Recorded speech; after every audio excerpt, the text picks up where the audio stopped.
बरसापुर नाम के एक छोटे से गांव में मोहन नाम का एक गरीब अमरूद बेचने वाला रहता था। वो रोज सुबह जंगल के किनारे वाले बाग से ताजे अमरूद तोड़कर गांव में बेचता और उसी कमाई से अपनी पत्नी गीता और बूढ़ी दादी का पालन पोषण करता था।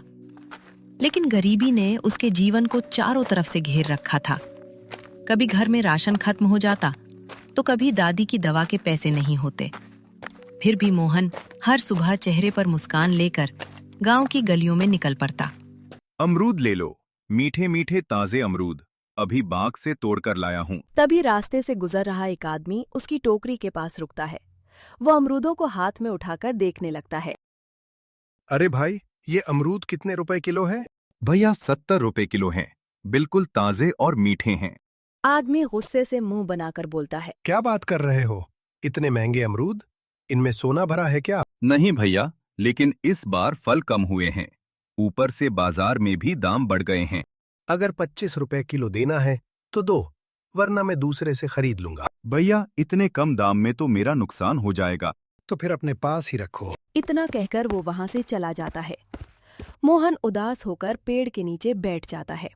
पूरा दिन बीत चुका था और उसकी टोकरी लगभग भरी हुई थी। तभी गांव के मुखिया रघुवीर वहां पहुंचते हैं। अरे मोहन बेटा, यहाँ अकेले क्या सोच रहे हो?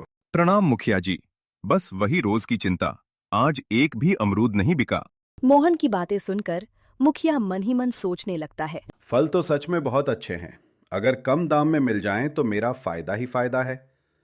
ऐसा करो मोहन, मुझे 35 किलो के हिसाब से 6 किलो अमरूद दे दो। मोहन कुछ पल सोचता है।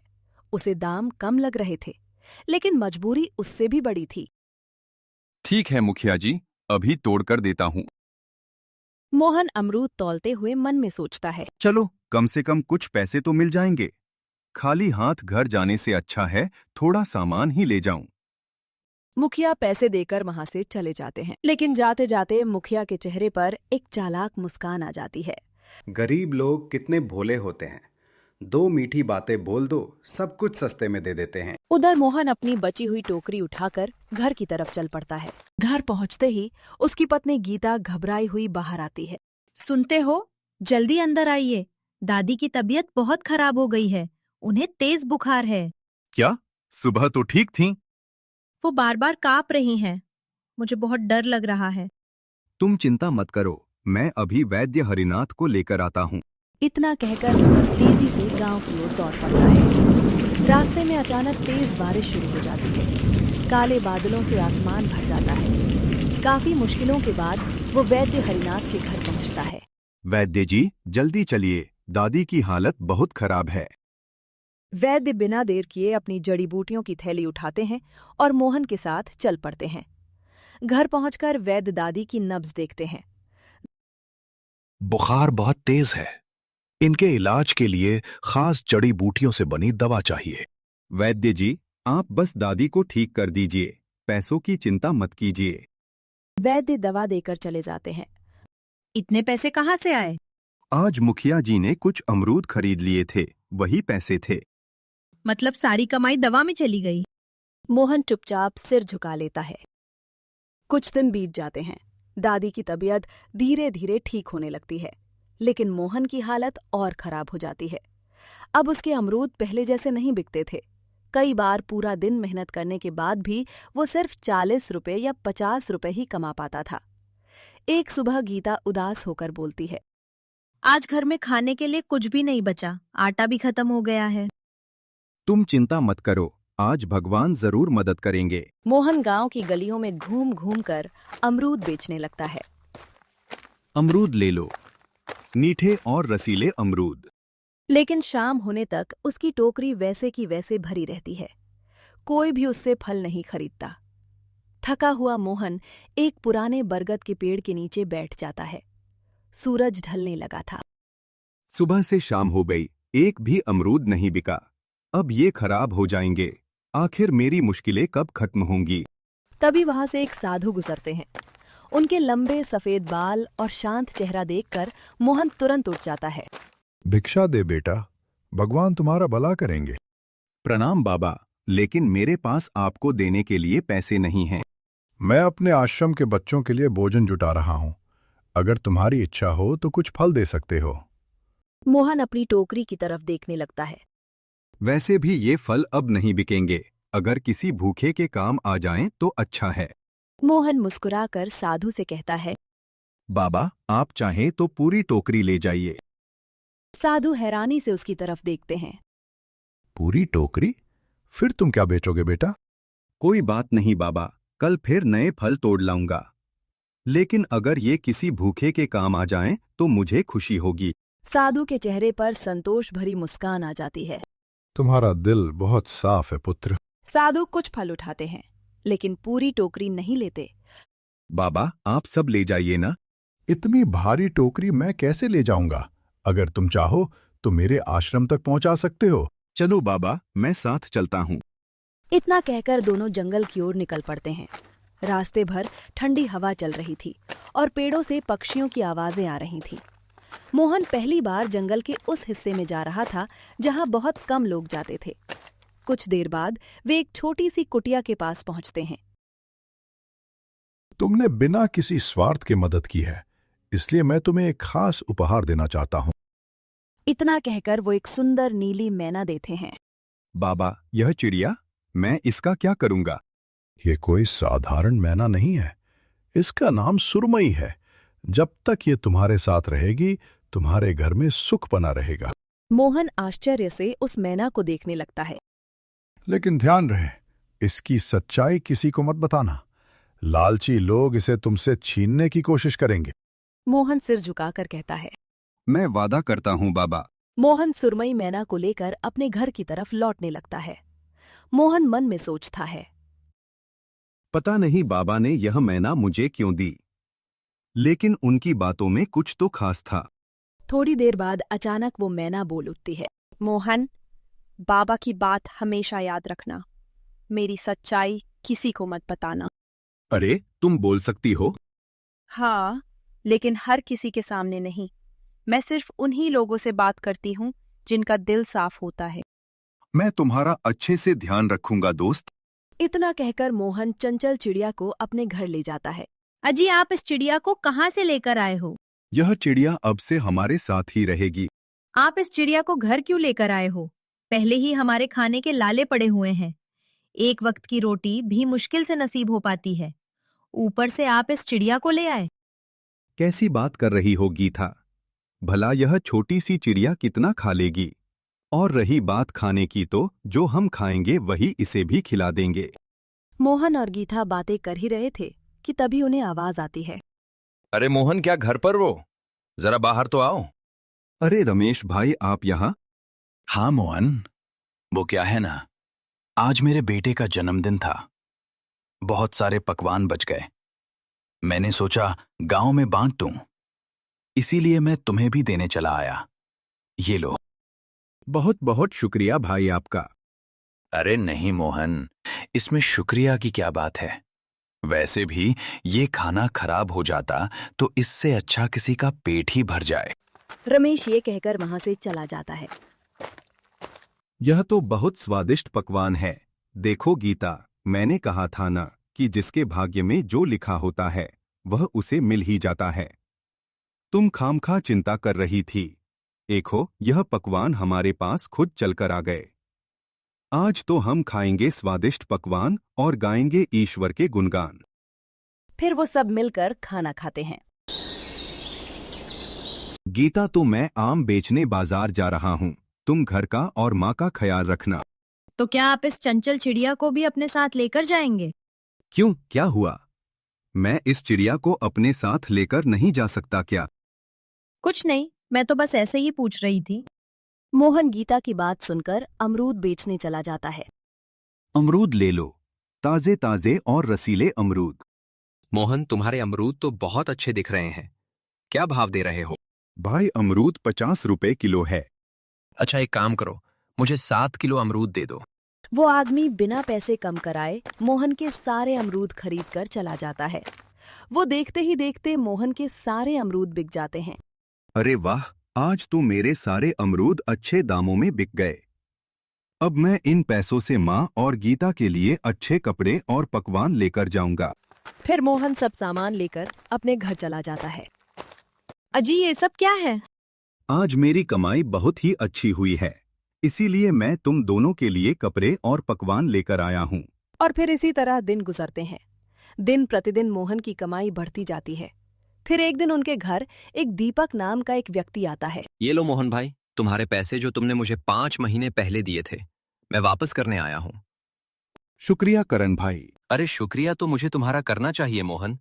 तुमने बुरे वक्त में मेरी मदद की थी, लेकिन ये पैसे लौटाने में मुझे थोड़ी देर हो गई। इसके लिए मैं माफी चाहता हूँ। दीपक मोहन के पैसे वापस करता है और वो वहां से चला जाता है। अजी सुनते हो, ये अचानक से लोग हम पर इतने मेहरबान कैसे हो गए? पता नहीं क्यों मुझे ऐसा लगता है जब से ये चंचल चिड़िया हमारे घर आई है तभी से हमारे भाग्य बदल गए। गीता, तुम खामखा क्या क्या सोच रही हो? ऐसा कुछ भी नहीं है। दूसरी तरफ मोहन की तरक्की देखकर लोग जल भुन रहे थे। इस मोहन के सारे अमरूद चुटकियों में बिक जाते हैं और एक हम लोग हैं, सुबह से बैठे रहते हैं, बिकता है। अरे हाँ भाई, तुम बिल्कुल सही कह रहे हो। इससे पहले कि इस मोहन की वजह से हमारा धंधा बंद हो जाए, हमें कुछ ना कुछ तो करना ही होगा। ऐसा करते हैं भाई, इसकी शिकायत अपन सरपंच जी से करते हैं, बाकी वो खुद ही देख लेंगे। इतना कहकर वो दोनों सरपंच जी के पास जाते हैं। सरपंच जी नमस्ते। नमस्ते, कहो कैसे आना हुआ? सरपंच जी, हम आपको एक बहुत ही जरूरी बात बताने आए हैं। बताओ कैसी जरूरी बात है? सरपंच जी, हमारे गांव का जो मोहन है वो दूसरों के बागों से अमरूद चोरी करके बेच रहा है। ये तुम क्या कह रहे हो? हम सच कह रहे हैं सरपंच जी, हमने उसे अपनी आंखों से खुद देखा है। ठीक है, अगर ऐसी बात है तो मैं मोहन को इसकी सजा जरूर दूंगा। वो दोनों आदमी सरपंच जी को मोहन के खिलाफ भड़काकर वहां से चले जाते हैं। मैंने तो मोहन को बहुत ही सीधा समझा था, मगर ये तो मुझसे भी ज्यादा चालाक निकला। मुझे इसके बारे में पता लगाना होगा। आज रात ही मैं मोहन के यहाँ जाकर इस बात का पता लगाऊंगा। सरपंच जी चुपचाप मोहन के आंगन में आ जाते हैं और उसके घर की खिड़की के पास खड़े हो जाते हैं। सुनो जी, आपको मेरी कसम है, मुझे बताइए आखिर हमारे भाग्य के बदलने के पीछे क्या बात है? मुझे सच्चाई जाननी है। गीता के कसम देने पर मोहन सारी सच सच बात बता देता है। अरे वाह, ये तो बहुत ही खुशी की बात है। उन दोनों की ये सारी बातें सरपंच जी सुन लेते हैं। तो इसका मतलब यह है कि इस चिड़िया के हाथ में ही मोहन के भाग्य की चाबी है। अगर मैं इस चिड़िया को अपने साथ ले जाऊं तो मेरा भाग्य भी बदल जाएगा। फिर अगले दिन सुबह होने पर सरपंच जी उन आदमियों के साथ मोहन के पास पहुंच जाते हैं। मोहन, तुम इतने बड़े चोर निकलोगे, मैंने कभी सोचा भी नहीं था। चोरी कैसी चोरी सरपंच जी? ज्यादा बनने की जरूरत नहीं है, मैं तुम्हारी सारी सच्चाई जान चुका हूं। कैसी सच्चाई सरपंच जी? तुम दूसरों के बागों से अमरूद चोरी करके बेचते हो और पूछते हो कैसी चोरी। तुम्हारी सजा ये है कि अब तुम्हें मुझे 5,000 रुपया का भुगतान करना पड़ेगा। सरपंच जी, मेरे पास इतने पैसे तो नहीं हैं और मैं सच बोल रहा हूँ। मैंने किसी के यहाँ कोई चोरी नहीं की। अगर तुम्हारे पास 5,000 रुपया नहीं है तो मैं तुम्हारी चिड़िया अपने साथ ले जाऊंगा। नहीं नहीं, मैं तुम्हारे साथ नहीं जाऊंगी। सरपंच जी, यह मेरी चिड़िया है, आप मेरी चिड़िया को ऐसे लेकर नहीं जा सकते। मारो इसे, यह हमारे बागों में चोरी करता है और हमारी मेहनत के पैसों पर ऐश कर रहा है। हाँ हाँ, मारो इसे, ये चोर है। छोड़ दो मेरे पति को, ये निर्दोष है, इन्होंने कुछ नहीं किया है। गीता की ऐसी बातें सुनकर सरपंच जी मोहन को छोड़ देते हैं और अपने मन में सोचते हैं, बेवकूफ इंसान, अब मैं इसकी चिड़िया से अपने भाग्य को बदल लूंगा। फिर ऐसे ही कुछ दिन बीत जाते हैं। चंचल चिड़िया के चले जाने से मोहन की हालत पहले से भी बदतर हो जाती है। सुनिए जी, हमारे पास तो अब खाने के लिए कुछ भी नहीं है। अब तो हमारी पहले की तरह अमरूद बिकना भी बंद हो गई है। ईश्वर पर भरोसा रखो गीता, वो कोई ना कोई रास्ता जरूर निकालेंगे। सुनो चिड़िया, अब से तुम मेरे साथ ही रहोगे और मैं ही तुम्हारा मालिक हूं, समझे? मेरा मालिक सिर्फ मोहन है और वो मेरा दोस्त है। सरपंच जी चिड़िया से बातें कर ही रहे थे कि तभी उनके पास एक व्यापारी आता है। अरे सरपंच भाई, मैं यहाँ एक काम से आया हूँ। कहिए, क्या काम है? असल में मैं इस गांव को छोड़कर जा रहा हूँ और यहाँ मेरी बहुत सी जमीनें हैं जिन्हें मुझे बेचना है। तो मैं इसमें आपकी क्या मदद कर सकता हूँ? यही कि अगर आप मेरी सारी जमीनें खरीद लें तो बहुत अच्छा होगा। क्योंकि आपके सिवाय इस गांव में मेरी इतनी सारी जमीनें कोई नहीं खरीद सकता। फिर सरपंच जी उस व्यापारी की जमीनों को कम कीमत पर खरीद लेते हैं और कुछ दिनों में उन जमीनों को 2 गुनी कीमत में बेच देते हैं। अरे वाह, ये चिड़िया तो वाकई किस्मत की चाबी है। मुझे इसे सबसे छुपा कर रखना होगा, वरना इसे कोई भी लेकर जा सकता है। फिर ऐसे ही कुछ दिन बीत जाते हैं तो एक दिन सरपंच जी से पिंजरे का गेट खुला ही रह जाता है और चिड़िया मौका पाते ही वहां से उड़ जाती है। जब थोड़ी देर बाद सरपंच जी आते हैं तो पिंजरे को खाली देखकर वो हैरान हो जाते हैं। अरे ये क्या, वो चिड़िया कहाँ चली गई? अभी सरपंच जी उस चिड़िया को ढूंढ ही रहे थे कि तभी वही व्यापारी वहां आता है। सरपंच जी, आपने चालाकी से मेरी सारी जमीनों को कम कीमत पर हड़प लिया। मैं आपको नहीं छोड़ूंगा। मैं आपकी सारी सच्चाई गांव वालों को बताऊंगा। नहीं, ऐसा मत करो, मैं बर्बाद हो जाऊंगा। मैं तुम्हें तुम्हारे सारे पैसे देने के लिए तैयार हूं। इतना कहकर सरपंच जी उस व्यापारी के पूरे पैसे उसे दे देते हैं। पैसे लेकर व्यापारी वहां से चला जाता है। मैंने मोहन की चिड़िया छीनकर उसके साथ बहुत बुरा किया। शायद मुझे आज उसी पाप की सजा मिली है। अजी, आप कहाँ जा रहे हो? मैं जंगल की तरफ जा रहा हूँ गीता, बस थोड़ी देर में आता हूँ। इतना कहकर मोहन जंगल की ओर निकल जाता है। प्रणाम बाबा। आयुष्मान भव पुत्र। बाबा, मैं यहाँ आपको कुछ बताने आया हूँ। मैं जानता हूँ पुत्र तुम्हारे साथ क्या हुआ है। मगर कैसे बाबा? मैंने बताया है मोहन।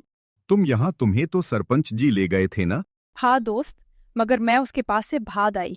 चंचल चिड़िया मोहन को सारी बात बता देती है। मोहन, मैंने तुम्हें इसीलिए मना किया था कि इस विशेष चिड़िया के बारे में तुम किसी को पता मत चलने देना, वरना सभी इस चिड़िया के पीछे पड़ जाएंगे। क्षमा कीजिए बाबा त्रिलोकीनाथ, मुझसे गलती हो गई। मुझे मजबूरी में गीता को चंचल चिड़िया के बारे में बताना पड़ा था। कोई बात नहीं पुत्र, गलती इंसान से ही होती है। ये चिड़िया मैं तुम्हें वापस करना चाहता हूँ और आशा करता हूँ कि तुम दोबारा कोई गलती नहीं करोगे। धन्यवाद बाबा, मैं वादा करता हूँ कि मैं दोबारा ऐसी कोई गलती नहीं करूँगा।